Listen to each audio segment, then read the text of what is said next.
एक बार की बात है, पहाड़ों के बीच बसे एक साधारण गांव में राहुल नाम का एक लड़का रहता था। राहुल एक गरीब परिवार से आते थे, जो गुजारा करने के लिए संघर्ष करते थे। अपनी गरीबी के बावजूद राहुल के माता पिता ने उनमें करुणा, दया और विनम्रता के मूल्यों को स्थापित किया। एक दिन जब राहुल गांव में घूम रहा था, तो उसकी मुलाकात लोगों के एक समूह से हुई, जो एक बोधि वृक्ष के नीचे बैठे हुए एक शांत आकृति के आसपास इकट्ठा हुए थे। साजिश। राहुल ने संपर्क किया और पाया कि वह व्यक्ति कोई और नहीं बल्कि गौतम बुद्ध थे, जो एक बुद्धिमान और श्रद्धेय आध्यात्मिक शिक्षक थे। जिज्ञासा से भरे हृदय और ज्ञान की इच्छा के साथ राहुल सभा में शामिल हुए और बुद्ध की शिक्षाओं को गौर से सुना। करुणा, अहिंसा और आंतरिक शांति के शब्द राहुल की आत्मा के भीतर गहराई से गूंज रहे थे। वो अधिक जानने के लिए उत्सुक था और उत्सुकता से बुद्ध के मार्गदर्शन की मांग करता था। लड़के की ईमानदारी से प्रेरित होकर बुद्ध ने राहुल की उपस्थिति को देखा और उसका गर्मजोशी से स्वागत किया। प्रिय बच्चे, बुद्ध ने कहा, आज तुम यहाँ क्या लाए हो? राहुल ने बुद्ध के सामने सम्मानपूर्वक प्रणाम किया और उत्तर दिया, आदरणीय महोदय, मैं ज्ञान और ज्ञान की खोज करने वाला एक गरीब लड़का हूँ। आपकी शिक्षाओं ने मेरे दिल को छू लिया है और मैं आपसे सीखना चाहता हूँ। बुद्ध मुस्कुराए, उनकी आंखें दया से भर गई। राहुल, सच्चा ज्ञान धन या सामाजिक स्थिति की कोई सीमा नहीं जानता।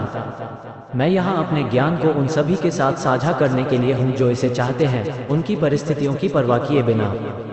आओ, मेरी तरफ से बैठो और हम एक साथ समझने की यात्रा शुरू करें। उसी दिन से राहुल बुद्ध के समर्पित शिष्य बन गए।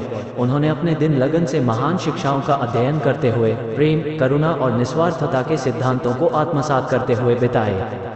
बुद्ध ने राहुल का मार्गदर्शन किया, उनके आध्यात्मिक विकास का पोषण किया और उन्हें आंतरिक शांति की गहरी भावना पैदा करने में मदद की। राहुल की नई नई बुद्धिमत्ता और शांति की गांव में अनदेखी नहीं हुई। एक बार गरीब लड़के में उन्होंने जो परिवर्तन देखा, उससे लोग अचंभित थे। राहुल के उदाहरण से प्रेरित होकर कई ग्रामीण उनकी आर्थिक स्थिति की परवाह किए बिना बुद्ध की शिक्षाओं से सांत्वना और ज्ञान प्राप्त करने लगे। जैसे जैसे समय बीतता गया, राहुल की समझ गहरी होती गई और वे बुद्ध की शिक्षाओं के मूल रूप बन गए। उनकी विनम्रता, दया और सहानुभूति ने उनके आसपास के लोगों के जीवन को छू लिया। लोगों को उनके शब्दों में सांत्वना मिली और उनकी सामाजिक स्थिति की परवाह किए बिना उनकी सलाह मांगी। एक शाम जैसे ही सूरज ढलने लगा, राहुल उसी बोधि वृक्ष के नीचे बैठ गए जहां उन्होंने पहली बार बुद्ध से मुलाकात की थी। शाम की सुनहरी चमक में उसने अपनी आंखें बंद कर ली और अपनी यात्रा पर विचार किया। उन्होंने अपने रास्ते में आए आशीर्वादों के लिए अपार कृतज्ञता महसूस की। उस दिन के बाद से राहुल ने बुद्ध की शिक्षाओं को जरूरतमंद लोगों तक पहुंचाने के लिए अपना जीवन समर्पित कर दिया। उन्होंने दरिद्रों, दलितों और भूले बिसरे लोगों तक पहुंचने के लिए दूर दूर तक यात्रा की।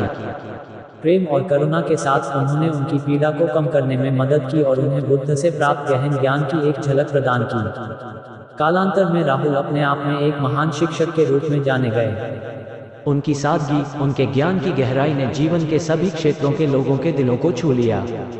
उन्होंने बुद्ध द्वारा प्रकाशित पथ का पालन करते हुए शिक्षा देना जारी रखा और यह सुनिश्चित किया कि ज्ञान का प्रकाश कभी फीका न पड़े।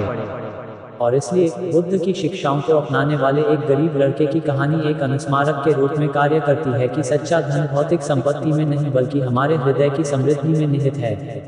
यह हमें सिखाता है कि प्रबोधन और प्रज्ञा सभी के लिए सुलभ है, भले ही उनकी परिस्थितियां कैसी भी हों। ज्ञान के लिए सूरज की तरह